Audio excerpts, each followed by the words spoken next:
안전하지 않을 수 있습니다. 우리 사회를 뒤흔드는 사건, 사고의 모든 것, 뉴스헌터스 사건 엑스파일에서 집중 조명하겠습니다. 네, 저희가 매일 사건 엑스파일 폴더를 열어주실 특별한 두 분을 모셨습니다. 심규덕 변호사 그리고 송지원 변호사인데요. 두 분 뵈니까 예전에 제가 앵커 처음 시작할 때 너무 어려 보이면 신뢰감을 주지 못할 수도 있으니 화장도 두껍게 하고 머리도 막 이렇게 해야 한다라고 했던 게 생각이 납니다. 두 분 너무 동안이신데 이쪽 일하시면서 불편한 점은 없으셨는지도 궁금하고요. 먼저 시청자 여러분께 인사 좀 부탁드리겠습니다. 네, 안녕하십니까. 법무법인 심의 심규덕 변호사입니다. 설명은 냉철하게, 공감은 따뜻하게 전달하는 변호사가 되겠습니다. 반갑습니다. 안녕하세요. 송지원 변호사입니다. 인턴 변호사로 인사드린 게 엊그제 같은데 벌써 대표 변호사가 돼서 다시 인사드립니다. 복잡한 세상 살아가는 이야기들 명쾌하게 설명드리겠습니다. 네, 제가 대표 변호사께 신뢰되는 이야기를 했던 건 아니었는지 갑자기 조심스러워집니다. 두 분 동안이시지만 경력은 엄청나신 거잖아요, 지금. 네, 믿고 가보겠습니다. 예. 네.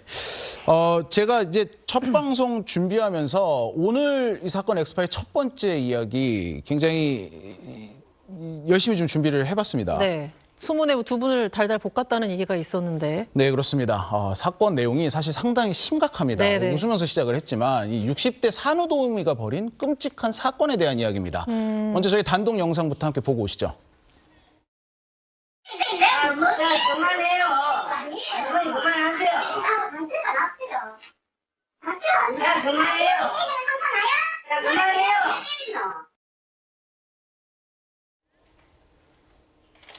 이게 지금 무슨 상황인 건가요? 그러니까 산후도우미가 오셨는데 네. 이제 갓 태어난 아이를 때렸다는 건가요? 그 지금 이제 한 달이 안 된 아기거든요. 네. 근데 이제 막 안 때렸다 이러잖아요. 네네네. 믿을 수 없지만 때렸습니다.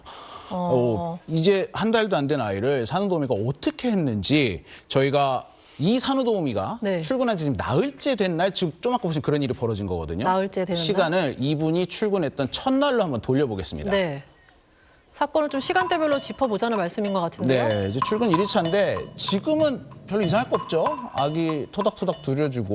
그런데 보세요. 이렇게 하다가 보셨어요? 이 아이가 지금 한 달도 안 된 신생아예요. 영아인데 이렇게 아이 뒤통수를 때립니다. 갑자기 그냥 어떤 이유도 없이 네, 이제 이건 두 번째 아이를 날입니다. 때리는 건데, 어머, 이 신생아의 따귀를 때립니다. 이게 진짜 너무 충격적인데 이 아이를 보다가 저렇게 그냥 계속해서 저희가 이 영상을 이 부모님께서 네. 한 2시간 분량을 보내주셨는데 네. 정말 수백 대를 저렇게 때려요. 아무 이유도 없이. 그리고 어머, 이거는 이제 보시면 이제 방금은 못 아이를 가는 그냥 아이를 머리만 들고서 아이를 들었어요. 서울 구경을 시켜주고 있는 거예요. 자, 이게 이제 출근 나흘째인데 아니 왜 저러는 거죠? 휴대폰 하던 거 방해했다고. 휴대폰 하고 있었잖아요. 그거 애가 안 자고 방해한다고 아이를 이제 저렇게 폭행을 한 겁니다. 뭐 거의 진짜 믿을 수가 없는 장면인데 지금 카메라 움직이는 거 보이시죠? 네. 이걸 이 아이의 엄마가 본 거예요.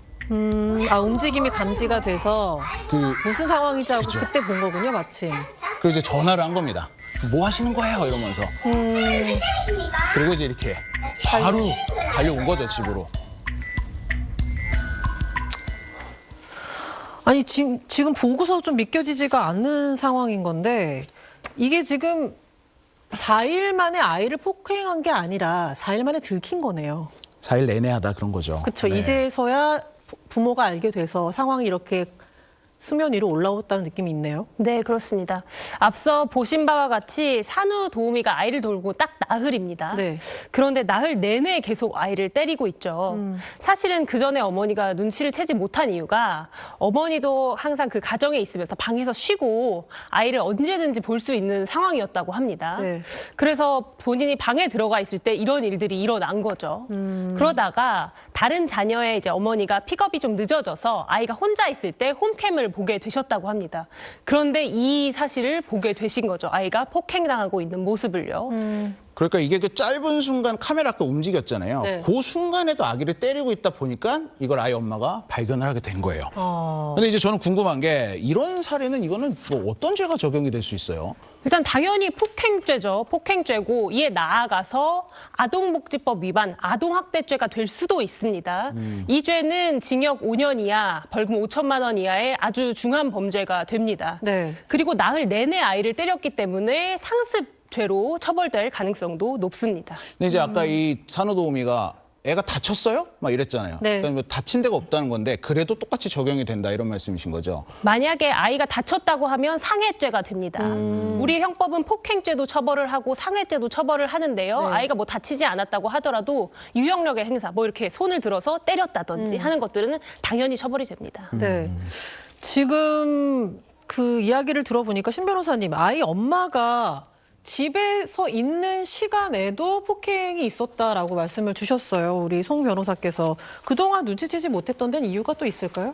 제보자인 아이 엄마에 의하면 네. 이 산후도우미는 이전 도우미들보다 굉장히 일도 능숙하고 잘했다고 합니다. 그래서 더 믿음이 갔던 거죠. 네. 그리고 처음에 자신을 소개할 때 젊었을 때 유치원에서 일했다고 소개하기도 하고 산후도우미 일도 10년 넘게 일했다고 자기 경력을 강조했어요. 그렇기 때문에 믿을 수 있었고 아이를 돌볼 때 자기는 돈 때문이 아니라 아이를 너무 좋아해서 이 일을 한다고 얘기도 하고 그리고 힘드니까 어머니는 방에 가서 쉬시라고 여러 번 권유했다고 합니다.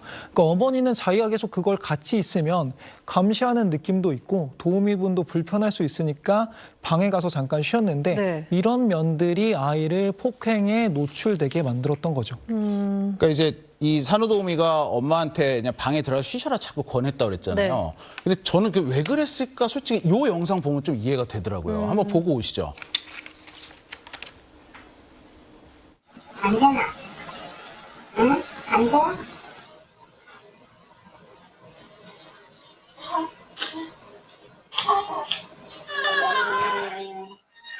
왜 울어? 얼른 앉아야 돼.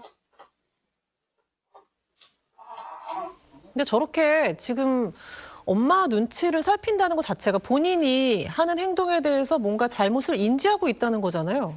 당연하죠. 지금 본인이 잘못하고 있다는 걸 충분히 알고 있는 상황이고 네네네. 당연히 폭행이 된다는 걸 알고 있는 상황입니다. 그런데 나중에 산후도우미의 말을 들어보면 네. 내가 뭐가 잘못했냐, 그게 때린 거냐라고 반박하기도 하는데요. 그래서 더 괘씸하게 느껴지기도 합니다. 폭행 사건 이제 가해자와 피해자, 특히 피해자가 좀 연약한 그 위치에 있는 경우 네. 가해자는 피해자를 지배하고 복종하게 하기 위해서 폭행을 이용하기도 하는데요. 뭐 범죄 심리 전문가 말씀을 들어봐야 되겠지만 이 경우에도 그 산후도우미가 아이를 때리고 아이가 우는 모습을 보면서 이 복종, 본인의 지위, 우월감을 느꼈을 거라고 봅니다. 그 지금 심리적인 부분도 말씀해 주셨는데 제가 이 한 2시간 되는 영상을 이제 다 봤거든요. 근데 약간 좀 소름 끼치는 순간들이 있었어요. 그러니까 폭행은 폭행인데 이거 보시면 좀 기행 같은 부분이 보이거든요. 한번 저희 CCTV 한번 같이 보고 오시죠. 오지마. 오지마.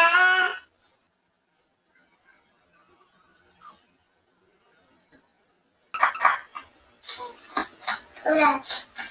울어. 눈땀을 던진다. 보드는 게 아니라 너무 거친데요. 보세요. 지금 안 울고 싶어 이랬잖아요. 안 울면은 안 운다고 때려요. 그러면서 왜 안 울고 싶어? 뭐 왜 안 울어? 이러다 던져버리고. 너무 보기가 힘드네요, 영상이. 네. 이제 보면은 저게 웃는 건가요? 네, 웃으면서 거즈로 입을 틀이 막는 거예요. 저희 알았어, 서율이. 해가 볼래요. 아, 이젠다, 오늘 뭐. 자, 지금 이제 올린다라고 표현을 했잖아요. 네. 저게 이제 아이들이 우유를 먹으면 이렇게 이제 개워내는 거거든요. 네. 그러니까 너무 아기들이 저도 아이를 키워봐서 아는데 너무 자연스러운 현상이잖아요. 근데 이제 그걸 되게 싫어하더라고요. 그래서 막 저렇게 입에 담지 못할 말을 신생한테 하면서 입을 거즈수건으로 막고 이런 건데 지금 보면 막 깔깔대고 웃으면서 아이를 때리잖아요. 이거는 이런 행동은 우리가 어떻게 봐야 할까요?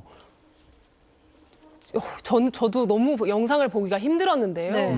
거의 이해 수준을 벗어난 정도고 그쵸. 이해보다는 이제 처벌의 논의, 관리 감독의 논의가 더 필요한 수준이라고 보입니다. 네. 이게 지금 생후 한 달도 안 된 아이라는 게 저희가 또 다시 한번 생각해 봐야 될 부분인데 목을 제대로 가누지 못하는 맞아요. 상태이고.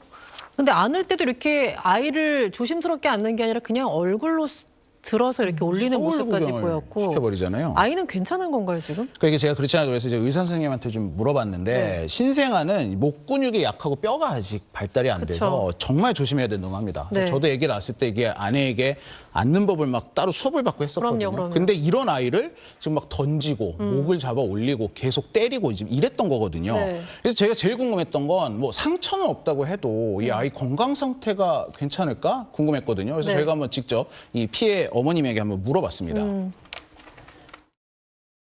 그분이랑 있었을 때 유독 정말 토를 많이 했거든요.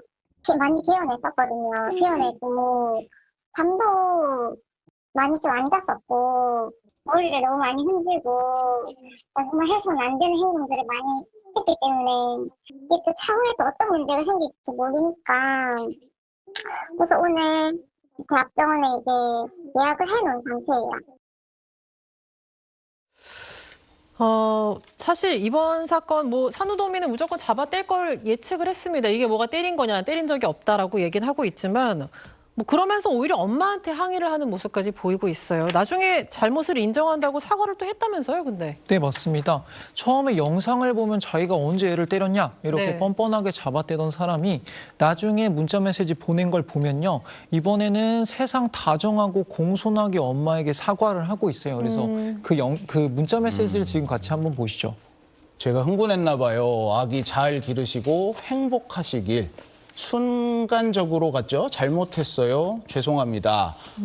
이제 일이 커질 것 같으니까 사과 문자를 보낸 것 같은데 이거 이제 사실은 저희가 이 산후도우미 가해자죠. 얘기를 어렵게 좀 통화가 돼가지고 직접 들어봤습니다. 네. 지금 이 시점에는 뭐라고 하는지 한번 직접 들어보시죠. 제가 이거 좀 거칠어. 손놀림이 좀 거칠고, 말도 저 경남 사람이라든 말투도 좀 좀 뭐라 하고, 좀 세다 하나. 그렇거든요. 그래가지고, 보면 그것도 막 머리를 박는 것처럼 그리 나오더라고. 그런데 내가, 나 진짜 뭐 너무 황당해. 내가 영상을 보면 어느 부모가 연락 안 받겠나 하면서 내가 그래 했거든요. 그래가지고, 나는 이제 할 수 있는 거는 법에 따라 심판만 받는 것도 수밖에 없어. 이게 무슨 네. 유체이탈 화법 같죠? 그러니까 본인의 의견도 지금 계속 뭐 아니다, 뭐 나는 그게 고의가 아니었다 했다가 또 문자로는 순간적으로 그렇죠. 화나서 그랬습니다. 죄송합니다라고 네. 사과하는 모습도 보이고 굉장히 혼란스럽습니다. 이게 이제 진짜 문제가 이 산후도우미가 정부 인증을 받은 업체에서 파견을 나온 도우미였다는 거예요. 이거 진짜 업체가 이런 분을 보내도 되는 건가요? 일단은 업체가 이 폭행 사실을 알게 된 후에 대표자가 와서 거듭 사과를 했다고는 합니다. 네. 다만 이제 피해자와 대화하는 그 과정에서 뭐 쉬는 시간이 확보되지 않아서 뭐 화풀이를 한 것 같다라는 변명도 했다고 하는데요. 실제로 이 산후도우미 업체에 대한 관리 감독이 절실한 상황입니다. 이게 지금 어쨌든 말씀 주신 것처럼 정부 지원 사업인데 말 그대로 믿고 거기서 추천하는 사람을 집으로 들인 거잖아요. 낯선 사람임에도 불구하고. 채용 절차가 어떻게 되는 건데 그런가요? 먼저 이 사업에 대해서 설명드리자면 산후도우미 서비스라고 합니다. 그래서 국가에서 지원을 하는 형태인데요. 그러한 경우에는 PI의 산모처럼 예약하기 전에 업체들의 후기를 보고 선택하시는 분들이 많아요. 그렇죠. 저도 이번 사건을 보면서 채용 절차를 조금 살펴봤는데 네. 그러한 채용 절차가 굉장히 허술한 면들이 많았어요.